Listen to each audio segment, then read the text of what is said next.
The Majority Leader. Are we in a quorum? No. No.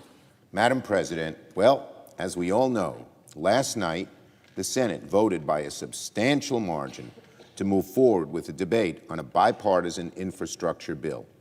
I want to commend the group of senators who worked with President Biden to reach a deal.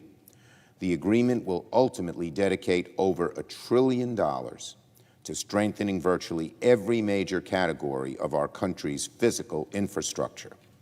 The vote last night also means that the Senate is on track to reach the two-track goal I laid out for this chamber at the beginning of the month.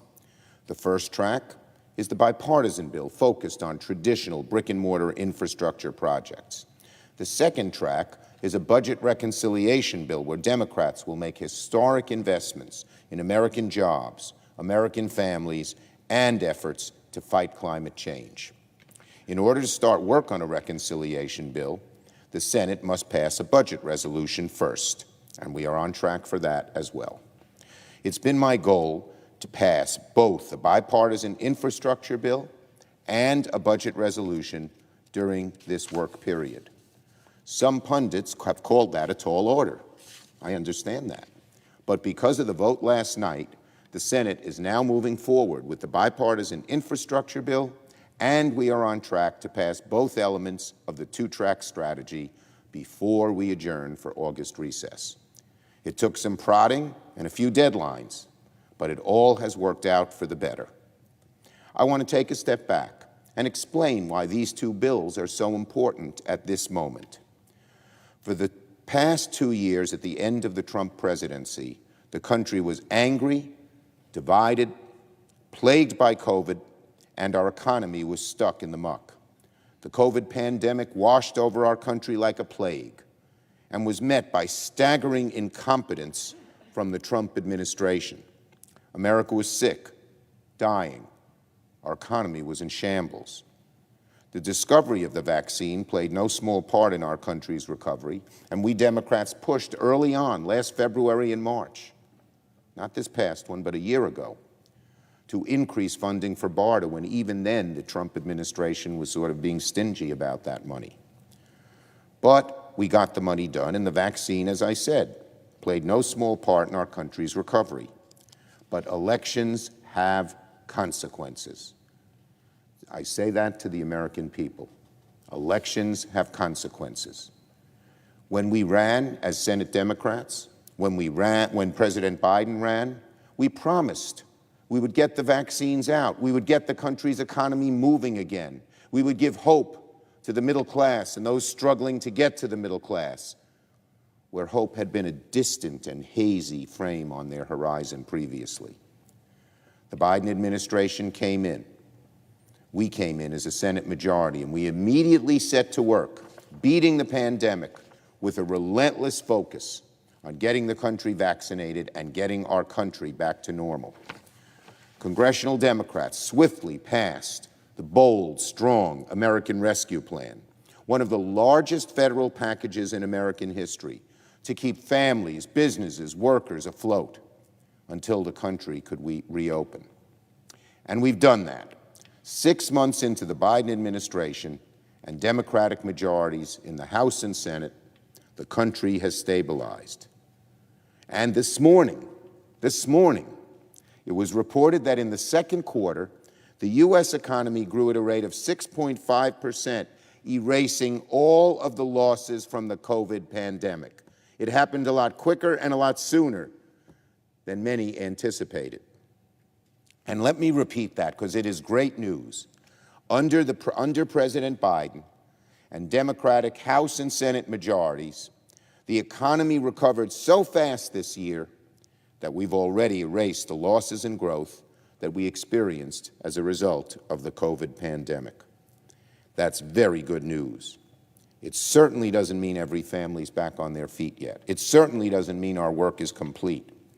But the American economy is back, it's thriving, and set for even brighter days ahead. And again, elections have consequences. Such a difference between the bumbling, nasty, divisive last 2 years of the Trump administration and a new Democratic majority in the House and Senate and a Democratic president. Vaccines are out there, as we promised to get them. There's still some people who are resisting taking a vaccine. They should. And we're getting some resistance even from ideological right-wingers, which is just awful. But vaccines are out there. Money's been pumped into the economy through the ARP, and things are moving forward. But now is not the time to rest on our laurels. Now is the time to press forward, to cement these gains and build on them. We must continue encouraging vaccinations. We must keep a very close eye on the Delta variant and take necessary precautions. But we also must address the underlying structural economic conditions that held back the middle class and those trying to get there, even before the pandemic. The American dream, that if you work hard, you'll be doing better 10 years from now than you're doing today, and your kids will be doing still better than you, was fading for the last 20 years. If you look at the economic statistics, they show that dimmer view that the American people had was accurate in terms of economic circumstances. But now we need to get it bright and sunny again. We need to return to the bright, sunny American optimism that has been so much part of our character for more than 2 centuries. And how do we do it? We don't just sit on our hands. We don't just say, let business take care of it. They won't. They have a different mission. A massive investment in public infrastructure will create tens of thousands of good-paying jobs. That's just what the doctor ordered. And we need to go beyond that to restore that bright, sunny optimism. We need to help American families keep up with the exorbitant costs of child care, health care, housing, college, and more. We need to press on and fight to reverse climate change, because as bad as COVID was, if we do nothing about climate change, a few years from now, each year will be worse than COVID, and each year after that will get worse and worse and worse. And if we do nothing, the people several years from now, even people now, will say, why didn't we do more? We Democrats want to do more on climate. We must. The numbers show, Madam President, the numbers show that the American economy has gotten back to where it was prior to COVID.